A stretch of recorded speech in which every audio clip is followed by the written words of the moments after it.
Hiya, vinyl community. I've been enjoying so many of the responses to the experimental music tag that was started by Alex, Motorik247, that I felt I would be remiss in not doing an entry of my own, so here it is. I'm just going to quickly go through the 8 prompts that Alex has provided, starting with show an album featuring improvisation. So I'm going to show the Music Improvisation Company. This is an early release on ECM, one of their very first releases, catalog number 1005. So this was one that I picked up largely not knowing at all what it was going to sound like, but was interested in it largely because it features one of the very few recordings of Jamie Muir outside of his one appearance with King Crimson on the Lark's Tongues in Aspic album. It also features Derek Bailey on guitar, Jamie Muir, of course, on percussion, Evan Parker on saxophone, and Hugh Davies on live electronics. Christine Jeffrey does some voice on this. There's not a lot of voice. It's mostly the 4 instrumentalists. And that was their only release until this archival piece came out, Music Improvisation Company 1968 to 1971, which features just the 4 instrumentalists, no voice, and includes the amazingly titled "Its Tongue Trapped to the Rock by a Limpet, the Water Rat Succumbed to the Incoming Tide." And the cover painting on this is by Jamie Muir. The next prompt is show an album featuring the Moog synthesizer. So I'm going to show probably not a very obvious one. Mothers of Invention, or just the Mothers at this point. This is actually the first album credited to the Mothers without the word Invention. The Fillmore East June 1971 album. And the reason I'm showing this is that Don Preston, who was not at the time of this concert a member of the band, but had been a member of the 60s version of the Mothers of Invention, and would shortly after this join this lineup on a full-time basis, but he just appears on here as a guest playing a mini Moog solo. And when this album came out in summer of 1971, it was the first time I'd ever seen the word mini Moog. So it's credited Don Preston Mini Moog, and the track Lonesome Electric Turkey is encore excerpt featuring Don Preston on Mini Moog. And there is my Mini Moog. I'm recording in the bedroom to make sure I got that on screen, and I'm even wearing my Moog shirt today. And then the next prompt could actually also have been an answer to that question, because the same track I'm showing for Joni Mitchell, Hissing of Summer Lawns, features Joni playing the Moog, but this prompt is show an album featuring field recordings.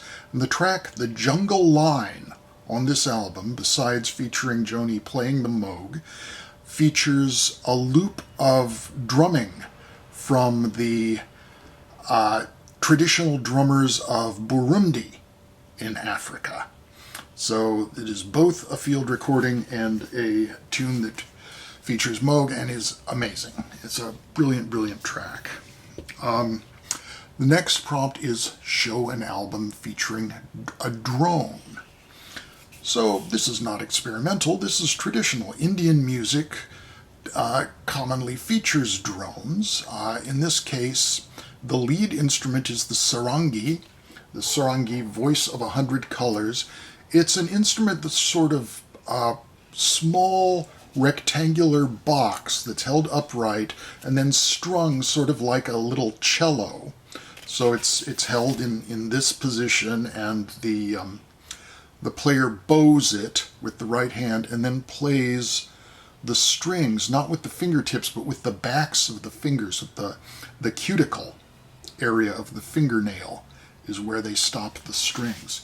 But the lead instrument is accompanied, as is traditional, by the tabla drums and the tambura, which provides the drone. It's just that instrument that, again, is like an upright lute-shaped instrument with strings that are tuned to the basic harmonic fundament of the raga in question, and the player just goes twang, twang, twang all through the piece, droning those twangy strings and providing a harmonic bedrock for the lead musician to play the raga over.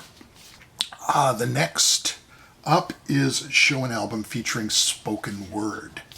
So I will show Toya and Fripp, the Lady or the Tiger. And side one of this album features Toya reading the short story The Lady or the Tiger by Frank R. Stockton, accompanied by Robert Fripp playing Frippertronics, his electronic guitar treatment.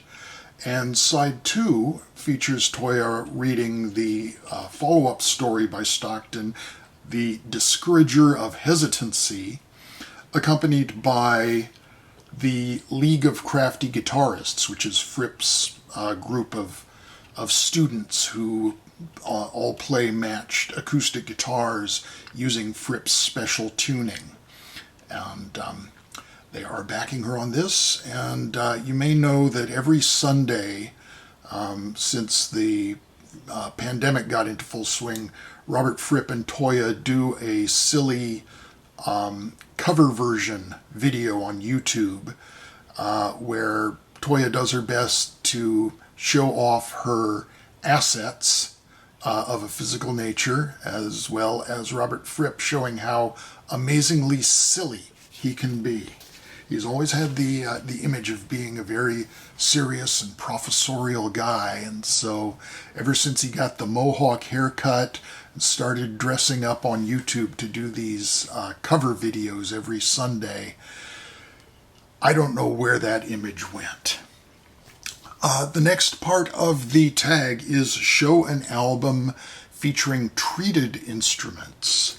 So I'll show Microphony 1 and 2 by Stockhausen. Microphony 1 features the tam-tam, the orchestral gong, channeled through a microphone, which is applied to different parts of the instrument, and then treated with filters and modulation. The Microphony 2 piece on the second side is similar, with Hammond organ and voices channeled through ring modulation and made electronic.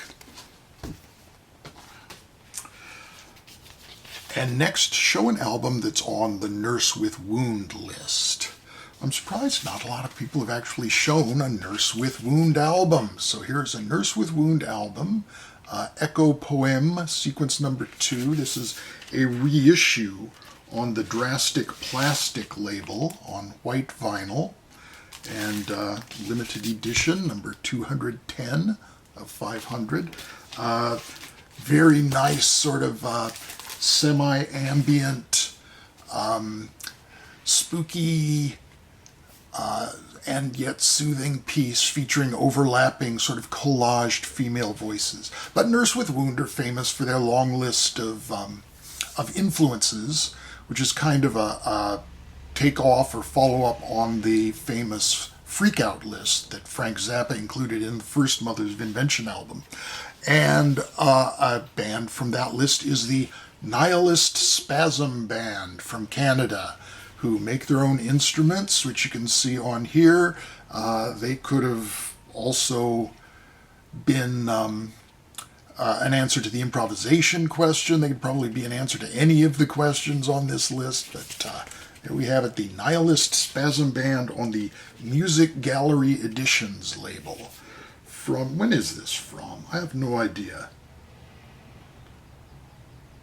1978. Finally, show an album using a toy instrument. So I will show the second album by Tangerine Dream, Alpha Centauri. And this album includes Christopher Franke playing, he's mainly the percussionist, but he plays on this album the Lotus Flute, which is a sort of wooden slide whistle. So it's essentially a toy instrument, a slide whistle. And that's my answer to that one. Thank you very much. Keep this. Oh, I've gone over 10 minutes. So bye-bye for now. Talk with you again soon.